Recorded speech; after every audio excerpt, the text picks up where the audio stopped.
waxee man la seen mbokk imam Aliou Ndaw fii ci Kaolack combat bi day door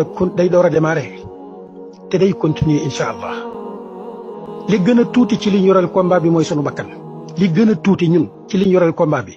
mooy sunu bakkan ak sunu alal keroog biñ may jël si fii ci sama kër yàlla xam na ne lii laa wax sa gaaya nee naa leen lii nu gëm la gën a tuuti ci liñ ko yéene jox ko mooy sunu bakkan ak sunu alal adduna ji dañoo xam ne jaar jàllu dong la bisub dee la ci la bis bi ñu war a dee xam nañ duñ ko passé mukk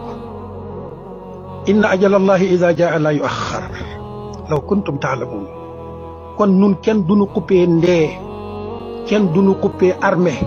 kenn duñu xuppee tëj buñ ñu doon tëj téeméeri at ci kaso yi bu ñu génnee dañuy continuer waat te itam fañ ñu tëj dana am ñeneen ñu nekk ci gannaaw di ko continuer incha allah yàlla nañu yàlla def dëgg-dëgg jullit ñoo xam ne combat bii dañ ciy sincère te duñ ci mës a diltu gannaaw maa ngi nuyu mbokk yi yëpp di woo nag mbokk yooyu toogoon ak moom ca pale ba ne leen am na loo xam ne bëgg luñ leen ko xeet bi yeewu nañ de ma tee ngeen a essayé toog ak ñun ñu exposé leen li ñuy xeex bu keroogee da ngeen xam li ñuy xeex lan la wasalaamaaleykum wa rahmatullahi wa barakatu. Bul fàtte abonné.